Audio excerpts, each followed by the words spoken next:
Welcome, this is the news update on AFRICUNIA TV, reaching here in Lagos, Nigeria. My name is Deborah. We're starting off in Libya, where migrants in Libyan capital Tripoli demand immediate deportation to a safe location due to bad living conditions in the detention centers and ill treatment by Libyan authorities.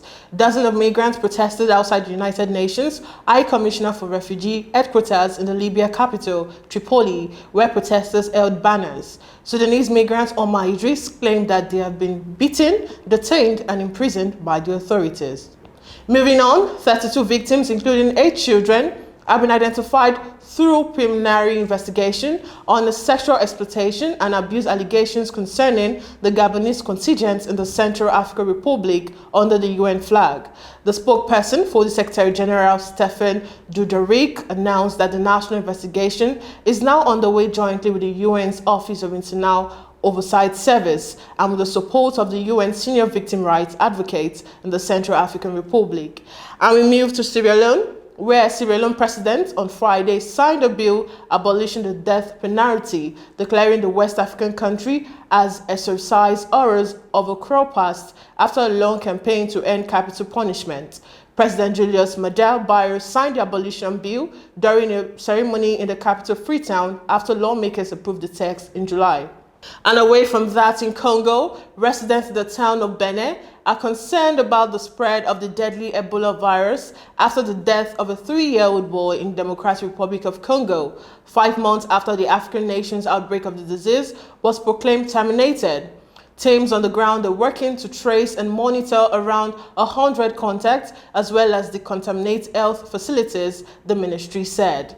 And in Nigeria, there are indications that the prices of premium malted spirits, PMS, may hit 320 naira per litre later this month as the federal government has concluded plans to remove subsidy on the product as part of the ongoing implementation of the Petroleum Industry Act, PIA.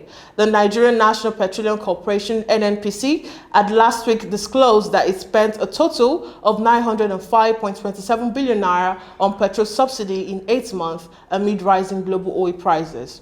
And still in Nigeria, the national leader of All Progressives Congress, APC, Bola Ahmed Tinubu, yesterday said only God could take his life since he alone gives life.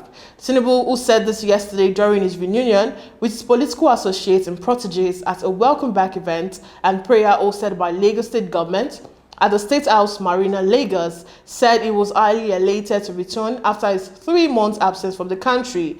He thanked all the political leaders and group represented at the welcome back ceremony. And on the foreign scene, the United States said on Sunday, 10th October, the first face-to-face meeting between senior US and Taliban officials since the hardline group who took power in Afghanistan was candid and professional, and that the US side reiterated that the Taliban would be judged on their actions, not just by words. A State Department statement said the U.S. delegation in the weekend talks in Doha, Qatar, focused on security and terrorism concerns and safe passage for U.S. citizens, other foreign nationals and Afghans, as well as on human rights, including the meaningful participation of women and girls in all aspects of Afghan society. And in more stories, vote counting was underway in Iraq on Monday, a day after a record low turnout in a parliamentary election, reflecting what many Iraqis said was a loss of faith in the country's democratic process and political class. The turnout in Sunday's election was 41%, the Electoral Commission said. The lowest turnout was in Baghdad, with between 31% and 34%. Machine counting votes and turnout at polling stations across Baghdad has showed no more than 25% turnout by the end of voting on Sunday. The Commission's count was announced 12 hours later. Also, Sydney's Cafe James and Restaurant welcomed back fully vaccinated customers on Monday after nearly 4 months of lockdown, as Australia aims to begin living with the coronavirus and gradually reopen the country. Paratats warned that infections would rise after reopening, and virus-free states such as Western Australia and Queensland are watching what living with COVID-19 is going to look like, and concerns health system could be overwhelmed. while NSW's dual dose vaccination rates in people above 16 hit 74% in neighboring Queensland, whose borders remain closed to Sydney siders. The rate is only 52%, and the state government is following an elimination strategy with rapid lockdown to control any outbreak. And we move to the sports scene. In boxing, Tyson Fury says Deontay Wilder did not want to show sportsmanship or respect after he had knocked out the American in their third WBC heavyweight title fight. The British star finally ended his lengthy saga with Wilder after inflicting a crushing knockout in the 11th round to retain his WBC heavyweight title in Las Vegas.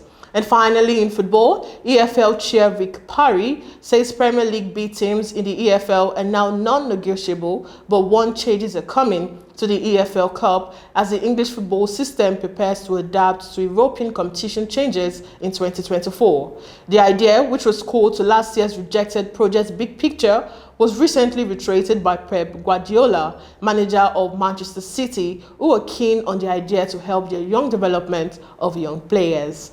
And that's it on News Update today. Don't forget to stay updated and connected with our news and programs. You can download the Join to My Program app on your mobile devices from Google Play Store and the App Store. Also, you can visit our website on AFRICUNIA TV to catch up with us. Once again, my name is Deborah Eze. Bye for now.